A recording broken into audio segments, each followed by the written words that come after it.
साथियों, आज बात करेंगे कि जब से देश आजाद हुआ, एससी एसटी ओबीसी से संबंधित कोई बिल अगर अनुसूचित जाति का सांसद रखना चाहता है तो उसे बोलने की अनुमति क्यों नहीं। ये अभी नहीं, जब से देश आजाद हुआ तब से ये एक परंपरा सी विकसित हो रही है।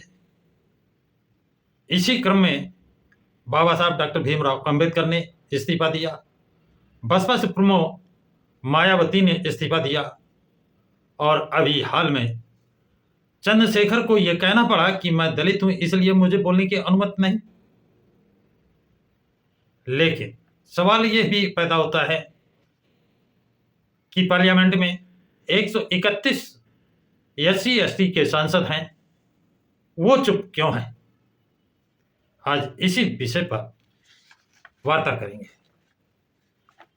तो साथियों, बाबा साहब डॉक्टर भीमराव अंबेडकर गोलमेज सम्मेलन में भाग लेने के लिए गए हुए थे और वहां पर उन्होंने भारत के अस्पृश्यों की समस्याओं को, वस्त्र स्थिति का जब वर्णन किया तो गांधी जी के पैरों के तले की जमीन खिसक गई। उसका कोई जवाब, स्पष्टीकरण गांधी जी नहीं दे सके। गांधी जी अपने तर्कों से ब्रिटिश सरकार को संतुष्ट नहीं कर सके। गांधी जी ने देखा, समझा कि डॉक्टर अंबेडकर के तर्कों के सामने उनकी एक चलने वाली नहीं है। क्यों? क्योंकि गांधी जी के तर्क में दम नहीं थी, सिर्फ बनावटी थे, दिखावटी थे, एक ढोंग थे। जबकि इसके विपरीत डॉक्टर अंबेडकर के तर्क फैक्ट पर आधारित थे। किसी भी एजेंसी से, किसी भी मानक पर उनकी जांच कराई जा सकती थी और वो 100%, 100%, 16 आने सत्य थे। इससे घबराकर, अपनी हार मानकर गांधी जी गोलमेज सम्मेलन छोड़कर भारत वापस आ गए। लेकिन डॉक्टर अंबेडकर मैदान में डटे रहे और अपनी हर बात के लिए चैलेंज दिया ब्रिटिश गवर्नमेंट को कि मैं जो कह रहा हूं उसकी आप जांच करा लें। अंतोगत्वा डॉक्टर अंबेडकर को सेपरेट इलेक्शन, 2 वोटों का अधिकार प्राप्त हुआ। गांधी जी के मन में क्या था और जवान पे क्या था, वो चीज सामने आई और उन्होंने ब्रिटिश सरकार को लिखा कि अगर डॉक्टर अंबेडकर को और भारत के अस्पृश्यों को कोई अधिकार दिया जाता है तो उनको स्वीकार नहीं है। और जब 2 वोटों का सेपरेट इलेक्शन का अधिकार डॉक्टर अंबेडकर को मिला तो गांधी जी आमरण अनशन पर चले गए।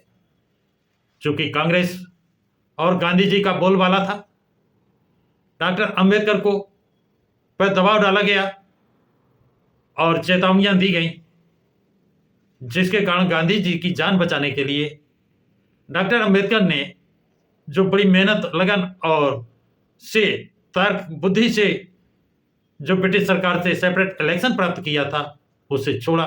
उसके एवरेज में आरक्षण की सुविधा दी गई।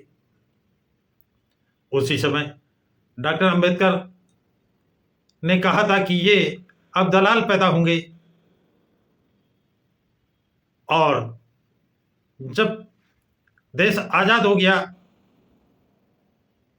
भारत का संविधान लागू हुआ, इसके बाद महिला बिल जब डॉक्टर भीमराव अंबेडकर ने संसद में पेश किया, पंडित नेहरू ने उसे पास नहीं होने दिया।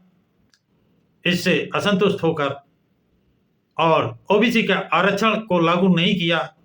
इन कई कारणों को लेकर डॉक्टर अंबेडकर ने कानून मंत्री पद से इस्तीफा दिया।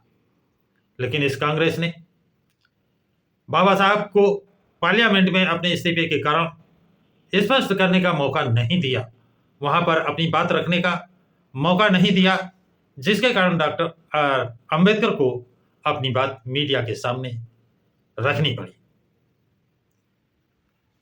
अब डॉक्टर अंबेडकर के बाद कोई ऐसा सांसद नहीं हुआ जो एससी एसटी की समस्याओं को, ओबीसी की समस्याओं को, महिला बिल की समस्याओं को संसद पटल पर जोरदारी से उठा था। बसपा सुप्रीमो ने जब सहारनपुर प्रकरण उठाने के लिए समय मांगा तो उनको उस पर बोलने का समय नहीं दिया गया। तो बसपा सुप्रीमो ने कहा, जिस वर्ग का मैं नेतृत्व करती हूं और उनकी समस्या यहां ना रखने दी जाए, उनकी बात कहने का मौका ना दिया जाए, तो ऐसा पार्लियामेंट का सदस्य, राज्यसभा का सदस्य रहने का कोई शौक नहीं है। उन्होंने इस्तीफा दिया, लेकिन इस व्यवस्था ने सहारनपुर प्रकरण पर समीक्षा रखने का समय नहीं दिया। अब तीसरा एक उदाहरण आता है कि अभी चंद्रशेखर आजाद जब बोलने के लिए खड़े हुए तो उनको समय नहीं, तो उन्होंने कहा, क्या मैं दलित हूं इसलिए समय नहीं? सबको समय दिया गया है, मुझे भी समय दिया जाए। अल्लाह, उनके विशेष रिक्वेस्ट पर उनको समय दिया गया, लेकिन अफसोस है कि जब से देश आजाद हुआ, क्या 3 ही सांसद कानून पढ़े हैं? क्या 3 ही सांसद अपने समाज की समस्या उठाने के लिए पार्लियामेंट में खड़े होते हैं, जिसमें 2 को तो इस्तीफा देना पड़ा। Number 1 Baba Saheb doctor Bhimrao Ambedkar, number 2 BSP supremo Sushri Mayawati ji, और तीसरे जो खड़े हुए भीम आर्मी प्रमुख और आजाद समाज पार्टी के अध्यक्ष चंद्रशेखर आजाद, लेकिन उनको अपनी बात कहने का मौका मिल गया, जिसके कारण उन्होंने इस्तीफा नहीं दिया। लेकिन ये 131 सांसद जो SC ST के बैठे हैं, अगर वो बोल नहीं सकते हैं, अगर वो खड़े नहीं हो सकते हैं, अगर वो अपने देश, अपने क्षेत्र की, अपने प्रदेश की, अपने देश की SC ST की समस्याओं को पार्लियामेंट में, राज्यसभा में नहीं रख सकते हैं, तो जो लोग इनकी समस्याओं के लिए लड़ते हैं, पार्लियामेंट में रखते हैं, कम से कम उनको उनका समर्थन तो करना ही चाहिए। लेकिन वो ऐसा भी नहीं करते हैं, तो क्या वो पार्लियामेंट में भेजने लायक हैं? क्या वो वास्तव में अंबेडकरवादी हैं? क्या वो वास्तव में मानवर काशीराम के सिद्धांतों पर चलने वाले हैं? क्या वास्तव में जिस उद्देश्य से, जिस मंशा को पूरा करने के लिए ये आरक्षण दिया गया था, क्या उसको वो पूरा करते हैं? यदि नहीं करते हैं तो ऐसे सांसदों की आवश्यकता क्या है? ये एक विचारणीय प्रश्न है। तो साथियों, आप लोग अपने कमेंट्स में ये जरूर लिखें कि ऐसे सांसदों की जरूरत है या नहीं है तो क्यों, और नहीं है तो क्यों? आपको कैसे सांसद चाहिए जो आपकी समस्याओं के लिए पार्लियामेंट में बात उठाए, रखे, लड़े और हक और अधिकार दिलाएं, अथवा चुपचाप बैठे सिर्फ हाँ में हाँ मिलाए? कैसे सांसद चाहिए? कमेंट्स बॉक्स में कमेंट्स जरूर लिखें। इस वीडियो को लाइक और शेयर करें। प्रकाश की राज चैनल को सब्सक्राइब करें।